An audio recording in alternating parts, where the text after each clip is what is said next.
Hi friends, ಎಲ್ಲರೂ ಹೇಗಿದ್ದೀರಾ? ನೀವೆಲ್ಲರೂ ಚೆನ್ನಾಗಿದ್ದೀರಾ ಅಂತ ಭಾವಿಸ್ತೀನಿ. ಇಲ್ಲಿ ನಾನು ಕೂಡ ಚೆನ್ನಾಗಿದ್ದೀನಿ. ಇವತ್ತಿನ ವಿಷಯ ಬಂದು ಆಲೂಗಡ್ಡೆ ಬಗ್ಗೆ ಹೇಳೋಣ ಅಂತ ಹೇಳಿ. So welcome back to my YouTube channel Palguni creators. ಈಗ ಆಲೂಗಡ್ಡೆಯಲ್ಲಿ ಮೊಳಕೆ ಬಂದಿರುತ್ತೆ. ನಾವೇನು ಮಾಡ್ತೀವಿ, ಮನೆಯಲ್ಲಿ ಕಟ್ ಮಾಡಿ ಬಿಸಾಕಿ ಅದನ್ನು ಸಾಂಬಾರ್ಗೆ ಹಾಕ್ತೀವಿ, ಇಲ್ಲ ಪಲ್ಯ ಮಾಡ್ತೀವಿ. ಆ ಪೋರ್ಷನ್ನ ಕಟ್ ಮಾಡ್ತೀವಿ. ಸೊ ಈ ನೆಕ್ಸ್ಟ್ ಏನಾದ್ರು ನಿಮ್ಮ ಮನೇಲಿ ಆಲೂಗಡ್ಡೆ ತಂದಾಗ ಆಲೂಗಡ್ಡೆಯಲ್ಲಿ ಏನಾದ್ರು ಮೊಳಕೆ ಬಂದಿದ್ದರೆ ಅದನ್ನು ಸ್ವಲ್ಪ ದಪ್ಪ ಕಟ್ ಮಾಡಿ ಸೈಡಿಗೆ ಎತ್ತಿಡಿ. ಇದರಲ್ಲಿ ನೀವು ಆಲೂಗಡ್ಡೆನ ಬೆಳೆಸ್ಬೋದು. ಅಂದರೆ ಜಾಸ್ತಿ ಇಲ್ಲ, ಮನೆಗೆ ಎಷ್ಟು ಬೇಕೋ ಅಷ್ಟು ಬೆಳೆಸ್ಬೋದು. ಸೊ ಈ ಥರ ನಾನು ಕಟ್ ಮಾಡಿ ಇಟ್ಕೊಂಡಿದ್ದೀನಿ. ಇದು ಒಂದು 3 ದಿನ ಆಗಿದೆ ಕಟ್ ಮಾಡಿಟ್ಟು. ಯಾಕಂದರೆ ಹಾಕೋಕ್ಕೆ ಸ್ವಲ್ಪ ಟೈಮ್ ಇರಲಿಲ್ಲ ಅಂತ ಹೇಳಿ ಹಾಗೆ ಇಟ್ಕೊಂಡಿದ್ದೆ. ನಿಮ್ಗೆ ತೋರಿಸ್ತಾ ಇದ್ದೀನಿ ನೋಡಿ, ಒಂದು 4-5 ಇದೆ ಆಯಿತಾ. ಈ ಥರ ಆಲೂಗಡ್ಡೆ ಇಟ್ಕೊಂಡು ಸ್ವಲ್ಪ ಮಣ್ಣು ಜಾಗ ಇದ್ದರೆ ಮಣ್ಣು ಬಗ್ದುಬಿಟ್ಟು ಮೊಳಕೆ ಮೇಲೆ ಬರೋ ಥರ ಆಲೂಗಡ್ಡೆ ಇಡಬೇಕು.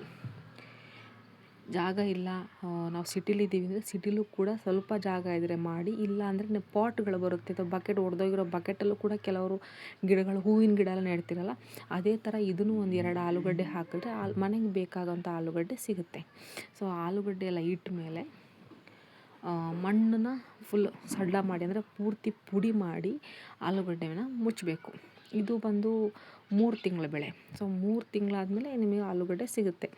ಮತ್ತು ಇದು ಆಲೂಗಡ್ಡೆ ಹಾಕಿದ 13 ದಿನ, 12-13 ದಿನಕ್ಕೆ ನಿಮಗೆ ಚಿಗುರು ಮೇಲೆ ಕಾಣಿಸುತ್ತೆ, ಗೊತ್ತಾಗುತ್ತೆ ನಿಮಗೆ ಚಿಗುರು ಯಾವ ಥರ ಬಂದಿರುತ್ತೆ ಅಂತೇಳಿ. ಸೊ 3 ತಿಂಗಳಿಗೆ ಆಲೂಗಡ್ಡೆನ ನಿಮಗೆ ಕಾಣಿಸುತ್ತೆ, ಓಕೆನಾ.